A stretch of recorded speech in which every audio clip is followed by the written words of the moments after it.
Bien, bonsoir. Nous allons ouvrir la séance du Conseil municipal du 26 novembre 2020.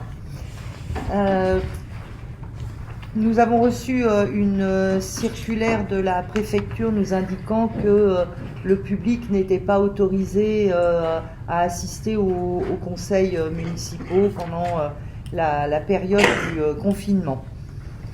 Donc j'avais mis un petit mot pour l'indiquer, parce qu'on a reçu cette information très tard, bien après l'envoi des documents et l'envoi de l'ordre du jour. Donc c'est la raison pour laquelle j'ai mis un petit mot sur la porte. Alors, au niveau des absents, enfin ou des présents, il nous manque actuellement Thierry Desdiguer,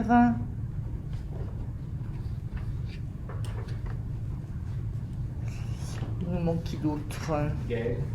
Gaël.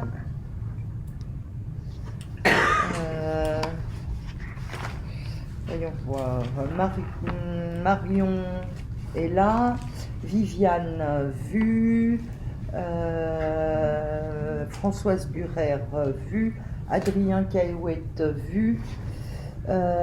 Nicole Carbonnier-Humblot absente. Philippe Chassot vu. Stéphane Desfils aussi. Anna Di Gregorio ici. Claude Fabre devant toi, voilà. Ok, je vais mettre mes lunettes. Sébastien Foschi ici. Brigitte Gondouin présente. Pierre Guillemin. Ah bah oui, voilà, très bien. Kinga Igloï aussi. Suzanne Caradémir là. Vincent Lecac présent. Amandine Mottier présente. Michel Nersessian présent. Benjamin Sampériot que j'ai aperçu. Nadine Soquet, alors on verra. Nadine Soquet a donné un pouvoir à monsieur Lecac Vincent. Karine Simolon, Béatrice Touvenin, oui. Marc Touvenin, Thomas Tourade présent, Gaël Trincard, je l'ai noté déjà absent, ok, et Martin Jossot ici. Ok, donc nous avons largement le quorum, et comme je vous l'ai indiqué, donc Madame Nadine Soquet a donné pouvoir à Monsieur Lecac. Donc je vous propose de désigner le secrétaire de séance. Donc il doit y avoir une arrivée. Gaël qui arrive. Ok. Ok. Donc je propose de désigner comme secrétaire de séance monsieur Marc Touvenin. Est-ce qu'il y a des contre? Des abstentions? Je vous remercie.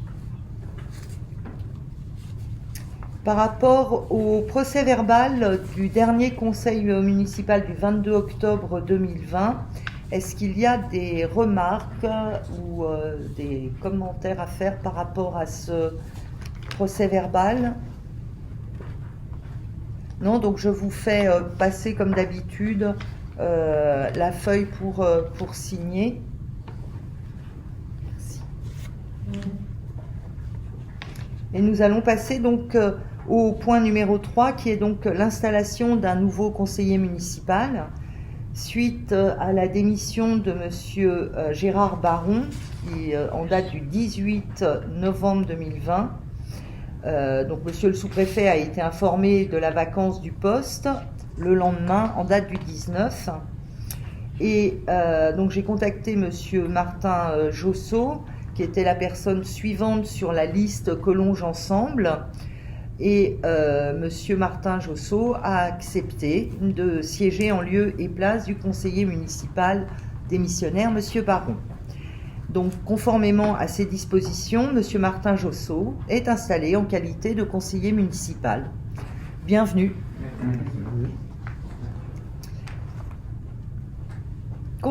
Alors, le point numéro 4 concerne donc le règlement intérieur du conseil municipal. Le règlement intérieur, donc vous en avez eu un exemplaire. Vous en avez eu un exemplaire, et donc il faut savoir que le Code général des collectivités, donc sur un certain article, l'article 21-21-8 pour être précis, prévoit l'obligation pour les conseils municipaux des communes de plus de 1000 habitants et plus de se doter d'un règlement intérieur. Le règlement intérieur doit être adopté dans les 6 mois qui suivent l'installation du conseil. Donc, je vous propose je pense que vous avez tous lu le règlement intérieur. Est-ce que les gens souhaitent avoir des questions ou des remarques par rapport à ce règlement intérieur? Oui, Monsieur Lecac. Alors, moi j'ai une question sur l'article 14 qui concerne l'enregistrement des débats. À savoir qu'il est écrit que les séances à huis clos ne sont pas enregistrées. Tout à fait. Je voulais savoir quel était le fondement juridique sur lequel vous vous basez.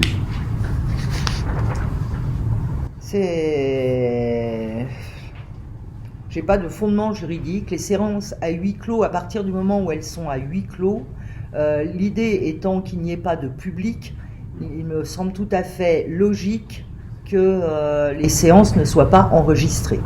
D'accord. Alors, moi j'ai lu l'article L 2121-18 du CDCT. Je vais vous en donner la lecture, c'est très rapide. Les séances des conseils municipaux sont publiques. Oui. Néanmoins, sur la demande de 3 membres ou du maire, le conseil municipal peut décider sans débat, à la majorité absolue des membres présents ou représentés, qu'il se réunit à huis clos. Sans préjudice des pouvoirs que le maire tient de l'article L 2121-16, ces séances peuvent être transmises par les moyens de communication audiovisuelle. D'accord. Écoutez, en l'occurrence, je pense qu'un règlement intérieur, il est fait aussi pour fixer des règles. Et dans les règles, la décision a été prise que les séances à huis clos ne seraient pas enregistrées. Même si ça contrevient donc, même si ça contrevient, tout à fait. Parce qu'il y a une jurisprudence administrative qui est assez claire sur le sujet. D'accord, bah écoutez, je me renseignerai. Mais pour le moment, Gaël, bienvenue. Donc, Gaël arrive à... Gaël à 20h50. 19h50. Je suis juste pas sûre d'avoir bien entendu. Est-ce que c'est peuvent être enregistré ou doivent être enregistrés? Peuvent être retranscrits et enregistrés. D'accord. Donc c'est pas une obligation. C'est pas enregistré. Alors si c'est retransmis, je sais pas. sur le niveau c'est enregistré. Ah bah non, mais c'est retransmis. C'est retransmis, pas enregistré. Sinon c'est marqué retransmis et enregistré, je pense.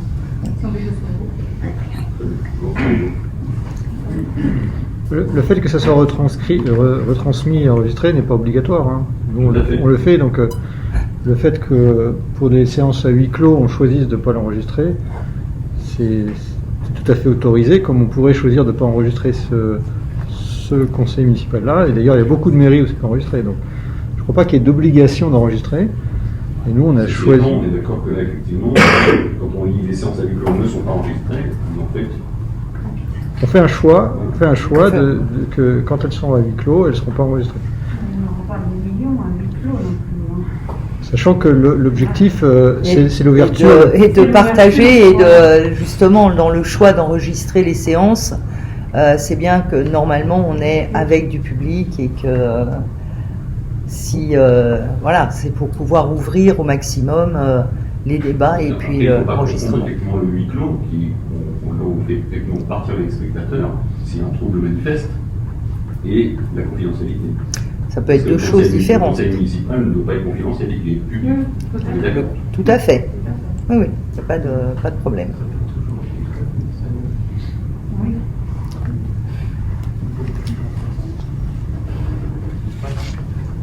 Est-ce qu'il y a autre chose?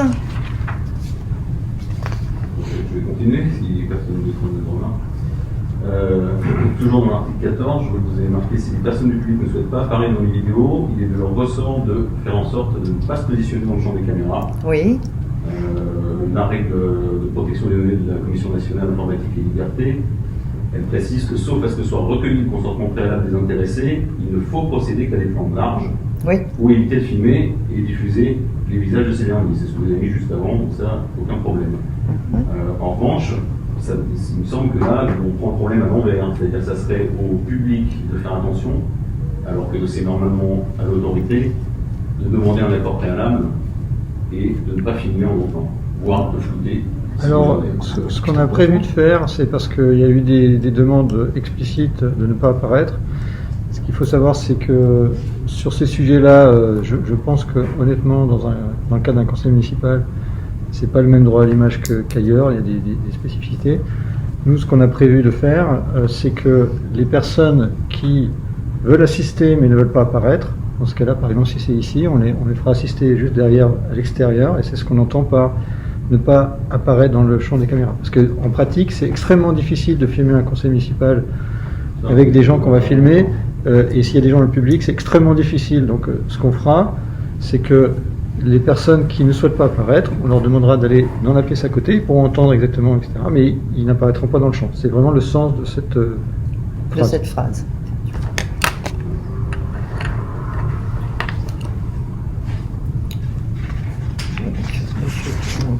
Autre chose? Oui, alors sur l'article 34, sur le bulletin d'information générale, il est écrit « Chaque édition de ce bulletin réservera une page à l'expression des conseillers n'appartenant pas à la majorité ». Oui. Et s'ensuit donc un partage qui doit être soit fait de commun accord, soit s'il n'y a pas d'accord, effectivement, il y a une répartition qui est proposée. Alors moi, ce que j'aimerais demander, c'est est-ce que monsieur le 6e adjoint Sampériau, par exemple, appartient à la majorité ou non? Bah, écoutez, je pense qu'au départ, les listes, enfin la situation était assez claire. Pardon, excusez-moi, il y a une liste majoritaire, 2 listes minoritaires. Donc, et là, vous précisez l'expression des conseillers n'appartenant pas à la majorité. Et monsieur Benjamin Sampériau, même s'il travaille très bien avec nous, ne fait pas partie de la liste initiale majoritaire. Tout à fait. Ce qu'il faut comprendre, c'est que tout le monde a le droit de parler dans le bulletin municipal, qu'il soit dans la majorité ou pas. Et donc ceux qui soient d'une manière ou d'une autre, vous avez le droit de parler. Les conseillers municipaux de la liste, l'équipe pour Collonges aussi.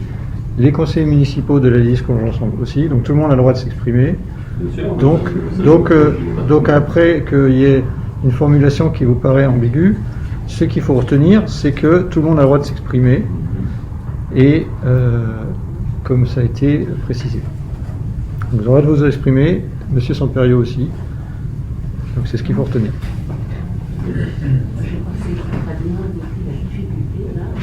C'est juste qu'il est marqué qu'il y aura une page qui est réservée à l'expression des conseillers n'appartenant pas à la majorité. Donc Madame Auberson, vous qui avez fait partie de la liste écrite pour Collonges pour l'élection des grands électeurs, est-ce que vous faites partie de la majorité ou de l'opposition? Mais je ne fais pas partie de l'opposition. J'ai fait simplement partie des notices, c'est tout. Moi, je ne me mets pas dans l'opposition. Alors à ce moment-là, il faudrait peut-être C'est préciser. un terme que je n'utilise pas. Alors, si vous... Non plus généralement. Bah là, vous l'utilisez. Donc pour moi, voilà, j'ai l'impression qu'on peut pas plus C'est pas tout les choses. On va se prononcer sur un Monsieur Lecac. qui va régir les lois du conseil municipal pendant 6 ans. Monsieur Lecac, je pense que pour ce sujet bien précis d'avoir le droit de s'exprimer dans le bulletin municipal, si vous vous considérez comme l'opposition, c'est le cas je pense, vous avez le droit d'avoir une zone dans le bulletin municipal, que les autres conseillers d'autres listes qui ne sont pas avec vous puissent s'exprimer. À la limite, je pense que ça ne vous regarde pas, puisqu'ils pourront le faire à la fois en tant qu'opposition et en tant que, s'ils ont des choses intéressantes à dire qui vont être prises par les autres conseillers municipaux, ils ont le droit d'exprimer. Donc dans tous les cas, l'ensemble des conseillers municipaux pourra s'exprimer dans le bulletin municipal. C'est ça qu'il faut retenir. Oui, très bien. Mais alors à ce moment-là, pourquoi cette page? Effectivement, la page, on est bien d'accord que vous avez rédigé quelque chose qui dit une page à l'expression des conseillers n'appartenant pas à la majorité. Ben, oui, mais enfin, je pense que là, il y a, comme je vous l'expliquais, un groupe majoritaire, 2 groupes minoritaires. Donc, je ne vois vraiment pas où est l'ambiguïté.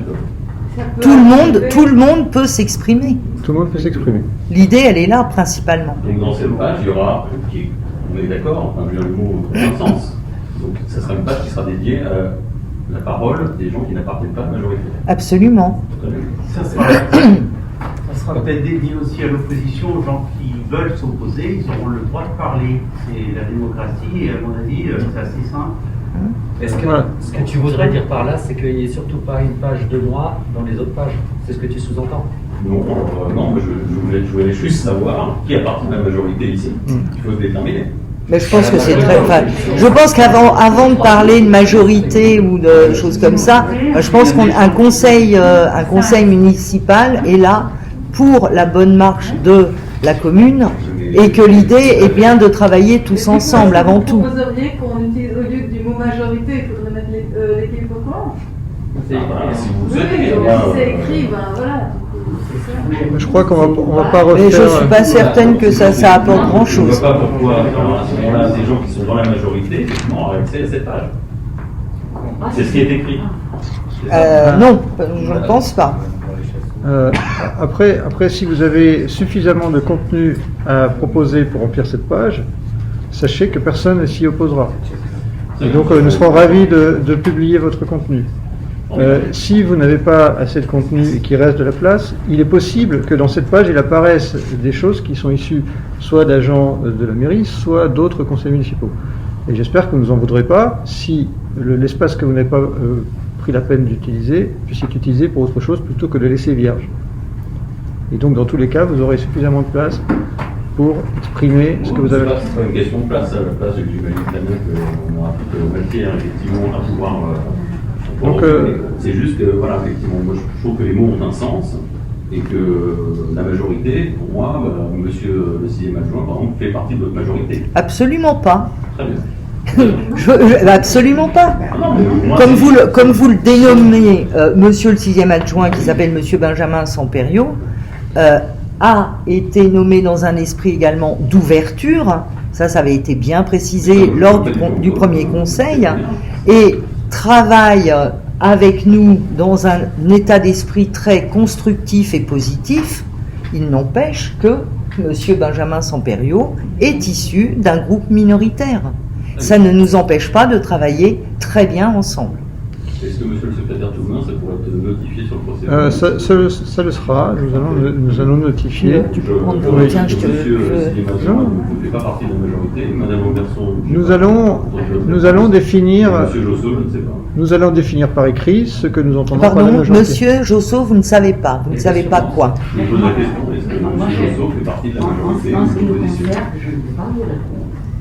Parce que c'est évident, je l'ai dit tout à l'heure, on est issu d'une autre liste, d'une autre claire, et je vous ai clairement dit que je ne faisais pas partie de l'opposition.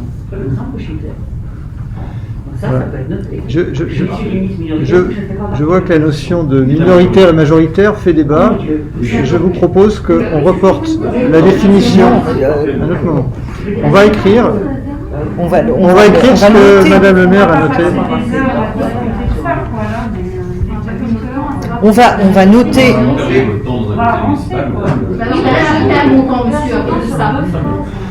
Alors, je note. Si vous permettez, je note. Donc du coup, on va noter vos remarques pour qu'elles figurent au compte rendu. Parfait, merci beaucoup. Voilà. Est-ce qu'il y avait un autre point? Le cas, c'est qu'on est dans un conseil municipal, on est là pour travailler ensemble, que vous soyez de l'opposition. Mais je n'ai pas dit le contraire, madame. En minorité, ou on est là pour des projets communs. Mais tout à fait. Mais je crois que ça n'a rien à voir avec ce qui nous intéresse actuellement. On parle du bulletin d'information générale. C'est juste de l'interprétation. C'est pas parce que je parle du bulletin d'information générale que je n'ai pas envie qu'on travaille ensemble. Je crois que c'est deux choses tout à fait différentes.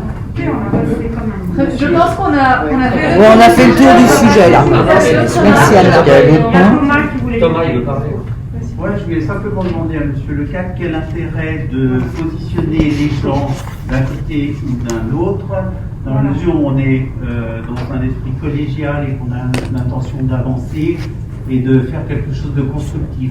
Donc rentrer sur des points de détail comme ça me paraît un petit peu Monsieur le saugrenu, ou alors municipal, chercher la petite bête c'est pas et moi en qui faire suis du en train de, c'est pas moi qui suis en train de faire, de placer les gens. On a une phrase qui nous dit que l'expression. On a compris, je crois que maintenant on va. Est-ce qu'il y a une autre remarque sur le document? Il y a une majorité, une minorité. On vous a, Monsieur Lacac, on vous a entendu, ça sera notifié dans le compte rendu, puisque vous le souhaitez. Vous avez raison, mais on voudrait bien avancer, si vous permettez. Donc, est-ce qu'il y a d'autres remarques sur le document? Non. Il n'y a pas de remarques. Ok, donc on va pouvoir procéder au vote. Alors, est-ce qu'il y a des contre? Donc, un contre, Monsieur Lecac. Des abstentions?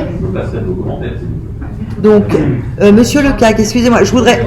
Monsieur Lecac, est-ce que vous votez contre en votre nom également en nom de Madame Soquet, puisque vous avez sa procuration, son pouvoir? Donc, 2 contre Madame Soquet, Monsieur Lecac, 2 abstentions, Monsieur Chassot et Madame Gondouin. Bien, je vous remercie. Donc, on va passer au point numéro 5, donc qui concerne une modification de délibération de délégation du conseil municipal au maire. Lors du conseil du 10 juillet, on avait donc délibéré par rapport à un certain nombre de... excusez-moi, je perds le fil de délégation de conseil municipal au maire, et en faisant parvenir des documents à notre conseil juridique, celui-ci nous a conseillé de modifier un des points. Et donc, l'idée est le suivant, c'est qu'au départ, la délibération était ainsi formulée d'intenter au nom de la commune les actions en justice ou de défendre la commune dans des actions intentées contre elle, dans les cas définis par le conseil municipal, et de transiger avec les tiers dans la limite de 1 000 € pour les communes de moins de 50 000 habitants et de 5 000 € pour les communes de 50 000 habitants et plus, ce qui ne nous concernait pas. Donc, sur les conseils de nos avocats, nous ont demandé de reprendre cette formulation et de maintenir simplement le début de la phrase, à savoir autoriser, donc d'intenter au nom de la commune les actions en justice ou de défendre la commune dans des actions intentées contre elle dans les cas définis par le conseil municipal. C'était la seule modification qui était à apporter à cette délibération par rapport aux délégations. Est-ce qu'il y a des questions? D'accord, donc on va procéder au vote. Est-ce qu'il y a des contre? Des abstentions? Bien, je vous remercie. Donc nous avions prévu un point concernant l'adhésion à Village Terre d'Avenir. Dans les dernières informations qui nous sont parvenues, il y a des modifications qui ont été apportées et nous souhaitons reporter ce point au prochain conseil municipal pour pouvoir vous exposer plus avec vraiment tous les éléments cette adhésion à Village Terre d'Avenir. Donc ce point est reporté. On va passer au point numéro 7 qui concerne la remise gracieuse de loyer pour la SARL Kaki, gérante du restaurant donc le Carousel. En date du 2 novembre, nous avons reçu un mail des gérants du restaurant le Carousel, nous demandant si, compte tenu de la situation actuelle, s'il était possible de procéder à une remise gracieuse de leur loyer, enfin des loyers du restaurant le Carousel, pour la période de fermeture administrative, donc qui a démarré le 17 octobre 2020. Dans la note de synthèse, je n'ai pas mis évidemment de date de fin, puisque au moment de la rédaction de la synthèse, on ne savait pas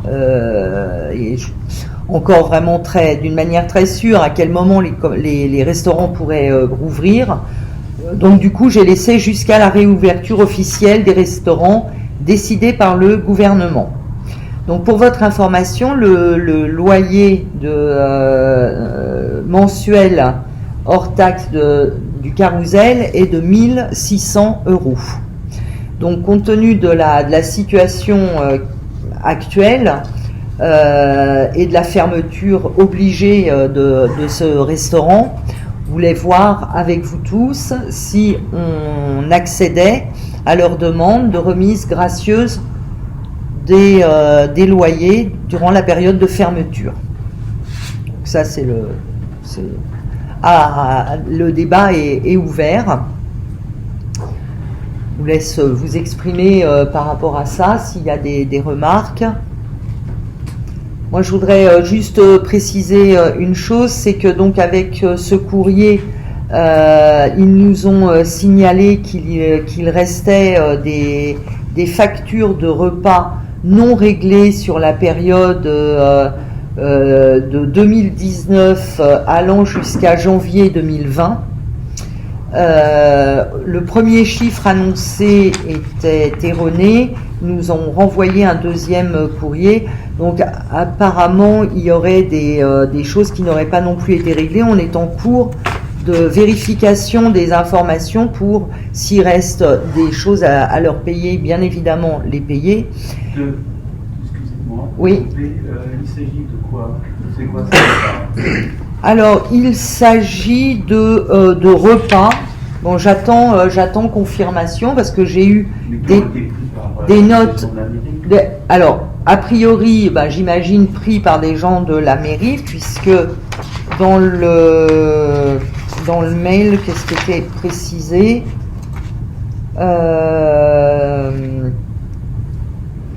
Des factures de repas de la mairie. Oui, tout à fait. Donc là, le deuxième pointage fait étape 454 €. Voilà. Alors maintenant, il faudra voir, on est en train de vérifier, puisque les notes nous ont été transmises, mais il n'y a aucune signature sur les notes. Donc moi, j'attends de voir. Et puis, la première note date du 18 juillet 2019. Donc je voudrais savoir aussi quelle est la période de leur exercice fiscal. Parce que pour moi, une fois que l'exercice fiscal est clos, on ne revient pas là-dessus. Donc c'est quelque chose, c'est une information complémentaire, mais qui viendra d'une manière différente à traiter par rapport à cette remise gracieuse des loyers. Voilà. Donc, il y aura une autre votation par rapport à ça? Pardon? Il y aura une autre votation? Non, il n'y aura pas d'autre vote par rapport à ça, non. Non, c'était une information que je vous donnais, c'est tout. Ça veut dire que ces repas, on va les régler. Alors, je ne sais pas encore. D'accord. Je ne sais pas encore si on va les régler. Déjà, on va vérifier les informations, parce que c'est pas parce qu'on nous envoie une facture. Moi, je n'ai pas d'éléments qui me prouvent que les factures envoyées correspondent à des dépenses de la mairie. Ouais, ça paraît un peu léger, d'autant que c'est signé par personne. C'est très ancien. C'est ancien. Voilà. Bon, donc à voir. Normalement. Ouais, on signe quand on a un Puis, on signe tout le temps. Bon. Donc voilà, ça sera un autre point à voir. Justifier Voilà. que ces montants sont... Concernant la remise gracieuse donc des loyers qui partirait donc du 17 octobre, est-ce que il y a des contres à une remise gracieuse de ces loyers? Est-ce qu'on peut avoir une appréciation de la viabilité de cette entreprise?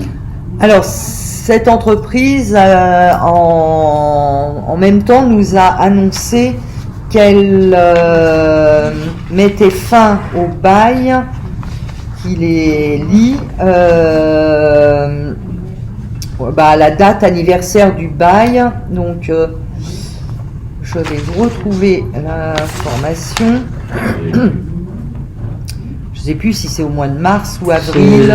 C'est fin avril. Fin avril, Ouais. je ne sais plus exactement. J'ai reçu leur courrier par ailleurs.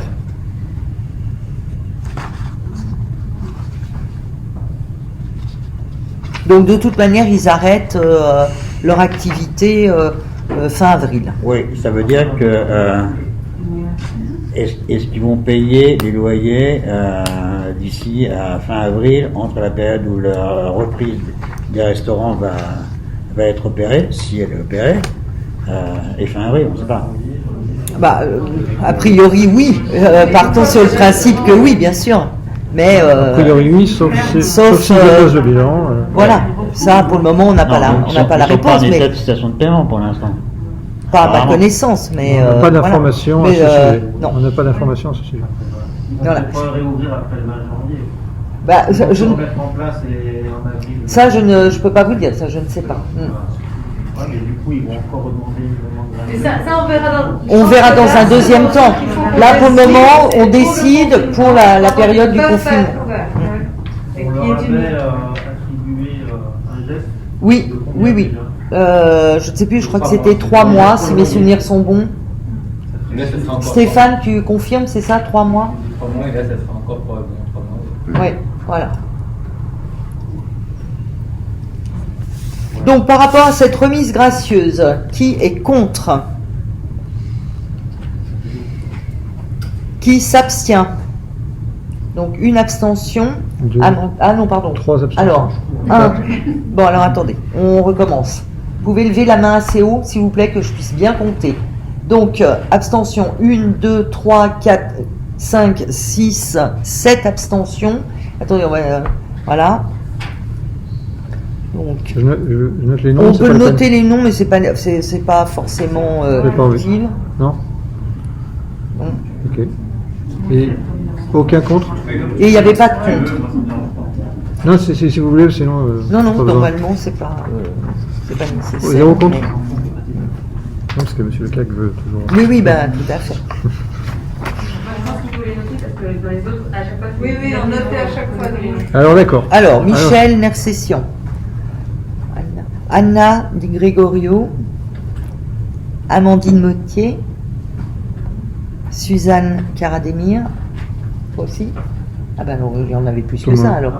Thomas, T'as levé haut, mais je t'ai pas vu alors. Seb, Oui, t'as noté Adrien. Sébastien, C'est moi qui Benjamin. Ben. On est à combien là? On est à 8. J'ai mis Michel, Anna, Amandine, Suzanne, Thomas, Sébastien, Adrien, Benjamin. Non, Il n'y a pas Adrien. Oh, bah, Donc, excuse-moi, désolé. Donc ça nous revient, donc on revient bien à 7. 7. Est-ce que tu es l'opposition, C'est une histoire de table. Donc on va passer au point numéro 8. Point numéro 8. Point numéro 8. Alors, qui concerne, donc le titre était très long. Travaux d'aménagement, de renforcement des réseaux humides et de modernisation du réseau d'éclairage public sur la rue Verdi et la route de Bosset. Et concernant donc l'approbation de l'avenant numéro 1. Lors de la rédaction de l'avenant numéro 1, il semble qu'il y ait eu des erreurs de formulation sur les formules de calcul.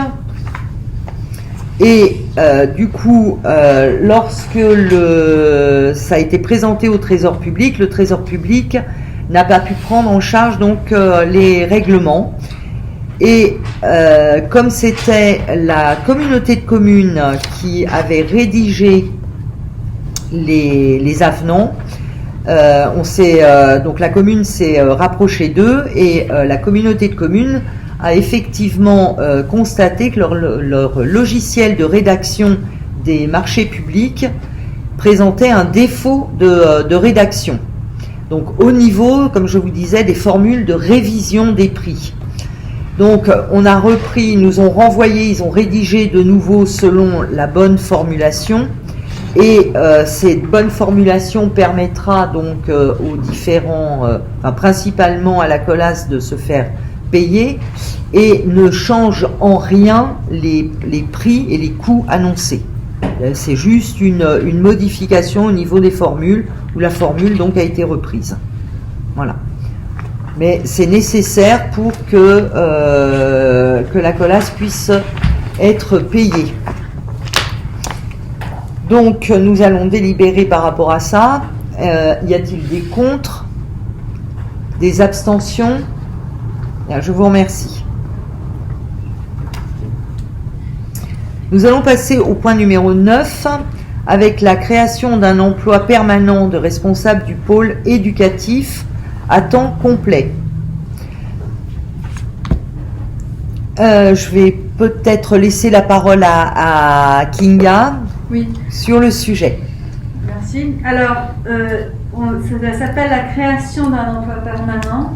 Alors, il faut savoir que là, c'est la réaffectation du poste qu'avait en partie Virginie Léger jusqu'à maintenant, qui s'occupait d'une partie de ce qui est stipulé ici, c'est-à-dire de tout ce qui était administratif, et lien avec la CAF, le DDCS, les inscriptions à l'école, et qui concernait un bon demi-poste de ce qu'elle faisait. Ici, on fait un temps complet parce que on s'est rendu compte qu'au niveau du pôle éducatif, il y avait en fait d'autres personnes qui sont du personnel communal que nous engageons, que sont les ATSEM et aussi le personnel de cantine.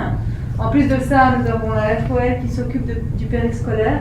Et actuellement, au niveau mairie, nous n'avons aucun lien entre ces différentes équipes qui se coordonnent aussi bien qu'elles peuvent. Et donc, le complément du poste que nous proposons ici est là pour assurer un chapeautage et une coordination entre ces différents éléments et proposer un projet éducatif commun à l'école. En plus, on pourra réfléchir à si certains projets que nous avons évoqués en commission éducation, comme faire un conseil municipal des jeunes qui ferait peut-être où participeraient des enfants des différentes écoles, y compris Saint-Vincent ou les adventistes, qui du coup seraient peut-être aussi sous la responsabilité de cette personne, qui seraient des projets que cette personne pourrait mener. Donc il s'agit là d'un poste qui repose en partie sur ce qui est existant, et nous souhaitons l'élargir un peu pour permettre d'avoir davantage de cohésion entre les différentes équipes qui travaillent avec les enfants de Collonges. Voilà. Y a-t-il des questions? Non, donc nous allons procéder au vote. Donc, qui est contre? Qui s'abstient? Bien, je vous remercie. Et je vais laisser la parole en grande partie, à Kinga pour le point numéro 10, qui concerne donc la création d'un poste dans le cadre du dispositif de parcours emploi compétences. Alors, ce poste-là fait partie de ce que nous avions dans notre programme où nous nous étions engagés à aider la directrice de l'école Charles-Perrault, Émilie Le Tourneau, qui actuellement, depuis la fin des contrats aidés, qui était, si je ne me trompe pas, en 2018, n'a plus aucune aide. Donc, elle nous a listé l'ensemble des points qu'actuellement elle fait, elle, mais qu'elle souhaiterait pouvoir déléguer à une secrétaire, parce qu'actuellement, il n'y a aucun emploi administratif à l'école. Et donc, pour être tout à fait claire, elle était sur le point de démissionner, elle ne souhaitait plus continuer la direction à la fin de l'année entre le Covid et tous ces problèmes-là. Finalement, elle a dit, si on me promet ou si j'ai une certaine assurance de votre part que vous essayerez de m'aider là-dedans, je veux bien continuer là-dedans, continuer à être directrice. Et donc là, il s'agit d'un contrat qui est un contrat emploi-compétences, donc une partie va être rémunérée par le Pôle emploi. Il s'agit d'un poste à mi-temps, c'est-à-dire c'est 21 heures, mais sans tout ce qui est vacances scolaires. Donc lycée sur l'année, ça correspond à un demi-poste. Et ce n'est pas la création d'un emploi permanent. Là, il s'agit d'un CDD. Nous souhaitons voir, est-ce que ce type d'aide correspond vraiment aux besoins de l'école primaire? Est-ce que cela permet un meilleur fonctionnement? Est-ce que ça rend les choses plus fluides? Donc c'est un contrat jusqu'à la fin de l'année, donc de décembre à juin. Et ensuite, nous réévaluerons les besoins, parce que nous sommes aussi conscients que sur le principe, si l'éducation nationale pouvait prendre ce type de poste à sa charge, ce serait davantage à l'éducation nationale d'y pallier. Il se trouve que l'éducation nationale ne le fait pas. Et ayant une directrice au bord du burn-out et du coup une école qui risque de moins bien fonctionner, nous proposons de l'aider et de voir si cette aide convient. Après, c'est un poste que je laisse au vote, nous pouvons en discuter.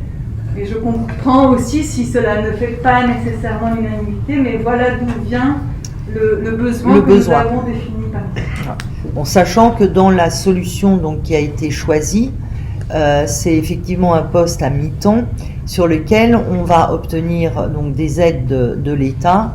Et donc, en termes de masse salariale, c'est quelque chose qui est réduit d'autant par rapport aux aides de l'État. Quelle est la partie qui est prise en charge par la Alors, selon,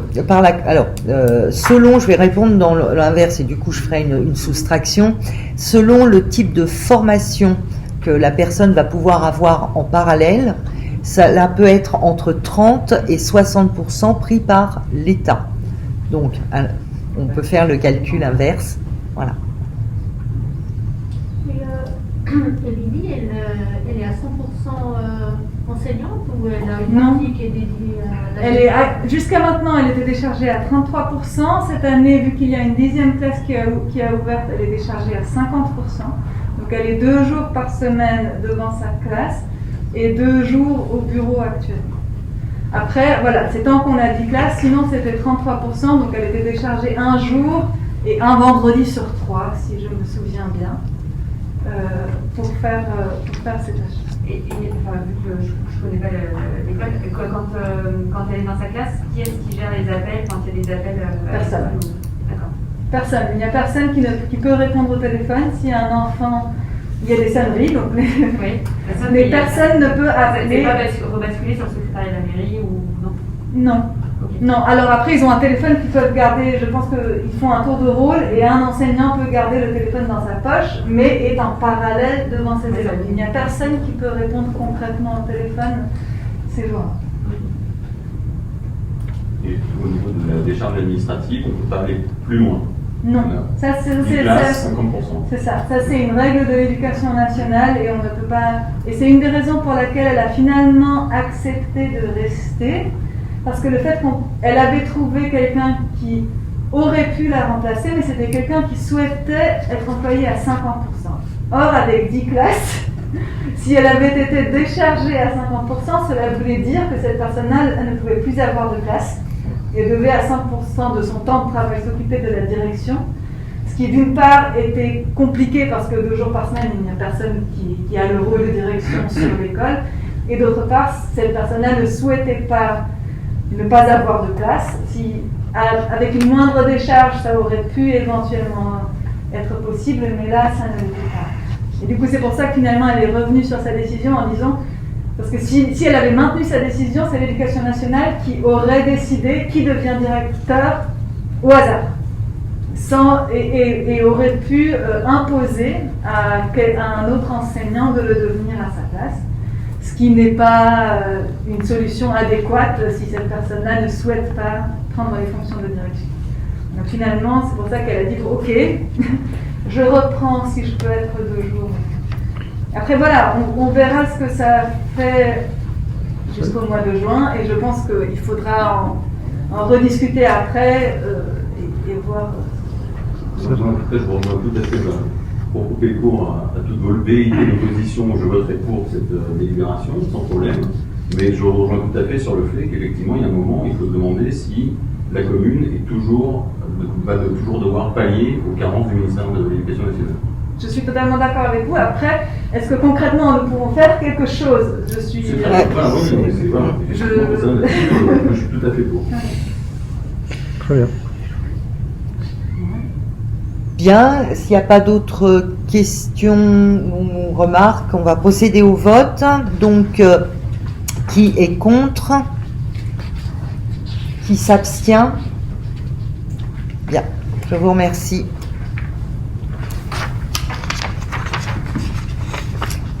Nous allons passer au point numéro 11, création irrécouvrable. Donc, créance. Qu'est-ce que je... Excuse-moi. C'est... Oui. Créance irrécouvrable. Merci. Donc, par rapport à ces créances, je voudrais expliquer un petit peu la situation, puisque nous avons donc reçu du Trésor public une liste de ce qu'ils appellent une liste de pièces pour lesquelles le recouvrement des sommes n'a pas pu avoir lieu. Donc, en gros, ce qui se passe, c'est que quand il y a un titre qui est émis et que la personne ne paye pas, il y a une relance, puis une deuxième relance, on rentre dans un circuit de différentes relances, de commencer à faire des poursuites, de recherche des raisons pour lesquelles on arrive, le Trésor public n'a pas de réponse, de retour d'information, etc. Et il arrive un moment, donc Monsieur Deslières arrive à 20h30, ici,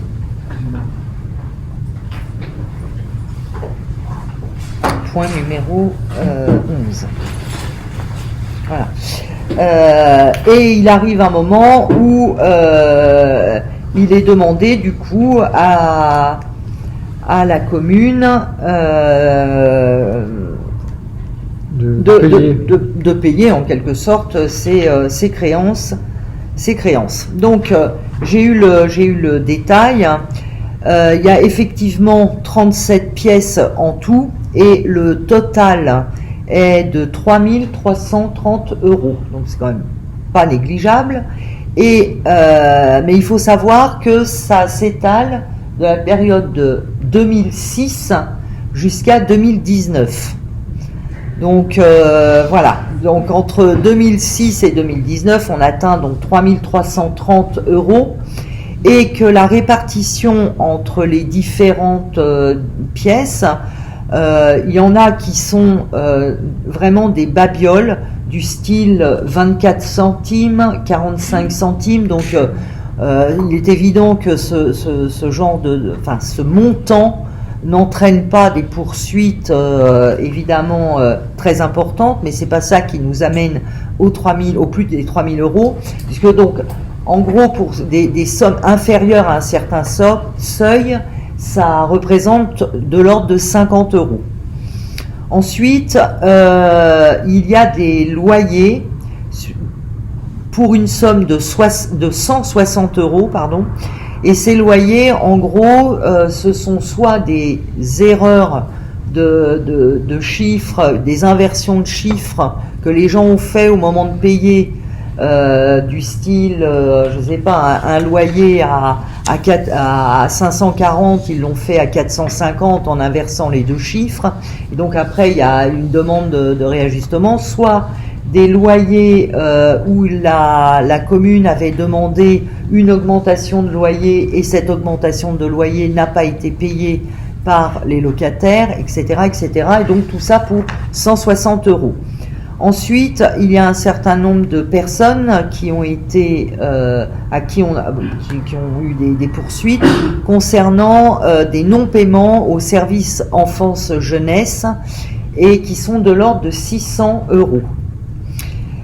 Ensuite viennent deux postes assez importants de non-paiement au niveau donc du marché pour 440 € et au niveau de la foire pour 890 €. Voilà. Il faut juste savoir que par rapport au marché, les personnes ne sont plus autorisées, celles qui n'ont pas payé, qui n'ont pas réglé, ne sont plus autorisées à s'installer sur le marché de Collonges. Pour la foire, ils ont été identifiés. Pour la foire, ils ont également été identifiés et c'est la même chose. Oui, c'est vrai, je donnais l'information pour le marché, mais pour la foire, il s'agit de la même chose. Et quel type de service facture la mairie pour la foire? C'est les places. Les places. Les places. Du dimanche. Ensuite, nous avons des personnes qui sont décédées et pour lesquelles il n'est pas possible de poursuivre pour un montant de 310 €. Et pour un montant de 200 €, on a effectivement des factures qui sont tellement anciennes que je n'ai pas pu identifier si ça venait d'un loyer impayé ou d'un service enfance-jeunesse, parce que c'est vraiment beaucoup trop vieux et donc quasi impossible de les identifier, et ça pour 200 €. Alors il y a un dernier point, moi, qui me gêne énormément et je vous le livre. Parce que je peux comprendre que certaines personnes ne puissent pas payer dans certains cas. J'ai un peu plus de mal quand je me retrouve avec une société qui s'appelle ERDF. Voilà. Pour un montant de 678,97 €, je vous donne même les centimes, qui correspond à une redevance d'occupation sur les lieux publics. Donc, j'ai comme motif poursuite sans effet, et celle-là, à titre personnel, je ne l'accepte pas. Voilà. Donc on va faire des relances au niveau de la mairie, donc c'est en date, enfin c'est pour l'année 2016. Voilà. Donc la mairie va faire le nécessaire pour essayer de récupérer cette somme-là. Voilà. Et donc, je vous ai donné toutes les informations que j'avais concernant ce sujet. Moi, je comprends pas que depuis 14 ans, ça n'a jamais été payé. Alors, c'est assez incompréhensible. Il faut savoir que ça, ce n'est théoriquement pas du ressort de la commune, mais du ressort du Trésor public, qui est censé... Voilà, envoyer des relances, faire le nécessaire. Et ces débiteurs-là. Et ces débiteurs-là, pour un certain nombre, ils ne les ont pas retrouvés. Non, mais ERDF, ils n'ont pas. Ah, ERDF, ça sera un autre sujet. Mais voilà. Mais je vous ai donné les explications. Et donc, il s'agit du Trésor public.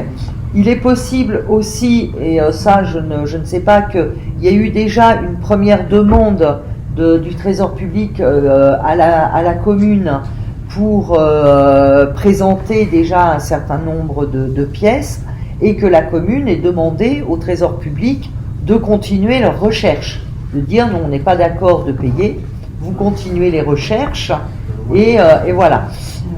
Ça, c'est fort probable. Maintenant, il arrive un moment où de toute manière il va falloir qu'on régularise la situation. C'était 2006 ou 2016 2006.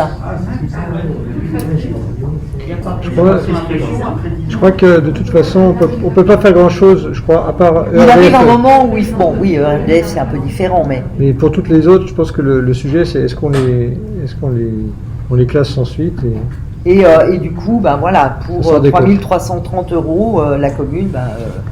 3330, ça inclut ERDF? Oui. Alors, 3330 inclut ERDF, oui. Ça sera un peu moins. Voilà. Après, on sera propre. Voilà. Et pour juste une question pour le SEJ, est-ce que vous savez, est-ce que c'est des familles de Collonges ou pas de Collonges?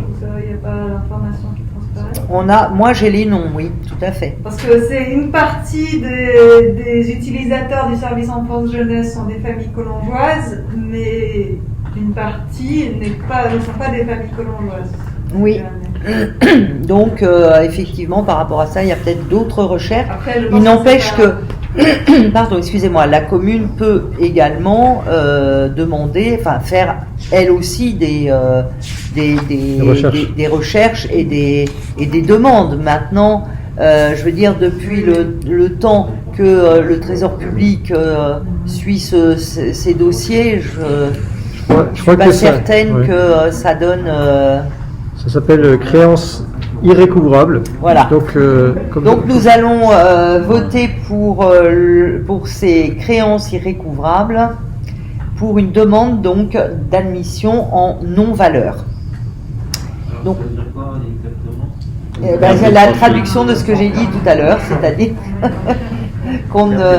que c'est la commune qui va prendre ça sur ses budgets.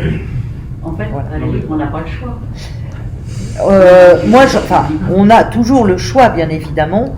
Je pense que, ça c'est à titre personnel, je pense qu'il arrive un moment où il faut remettre les comptes à jour et repartir sur une base saine et sans avoir de créances qui soient aussi anciennes. Voilà. Et si on vote pour, est-ce qu'on peut quand même refaire les recherches pour ERDF? Ah mais tout à fait. Est-ce qu'ils vont nous payer ou vont nous dire, vu que vous avez voté pour En fait, non, je pense que si on vote pour, ça veut dire que ça sort des comptes. Par contre, ça ne nous empêche pas de les rechercher et de réclamer. Et dans ce cas-là, ça reviendra. Non, parce que s'ils doivent l'argent et qu'on arrive à l'établir et que... Ça annule pas... Non, ça annule pas la créance, c'est juste qu'on la comptabilise plus dans les comptes. Okay. Donc qui est contre? Qui s'abstient? Bien, je vous remercie. Et donc le dernier point de cet ordre du jour concerne des décisions modificatives pour au niveau donc des budgets, des virements, pardon.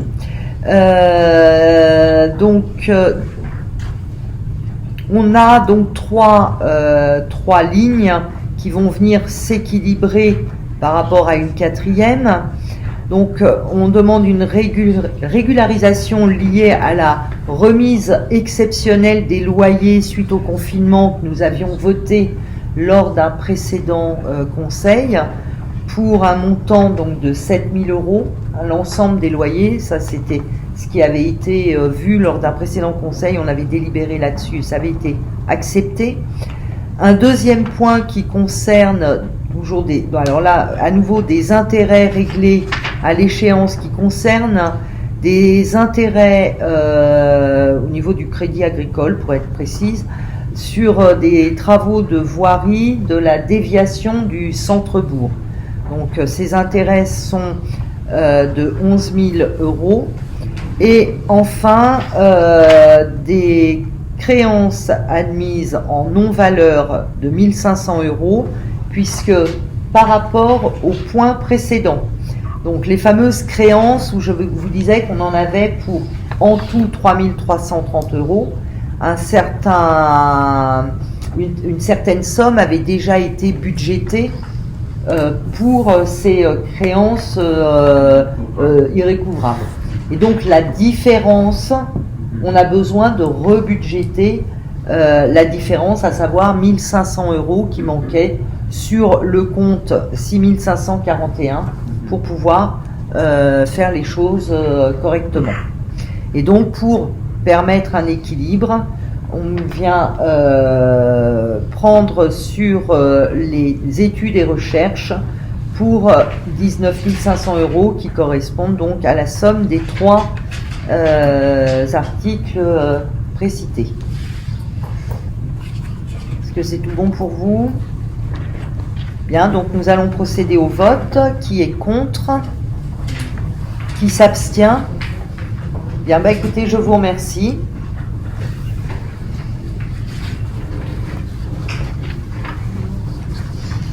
Il est donc 9h moins le quart et je clôt la séance du conseil municipal. Je vous remercie.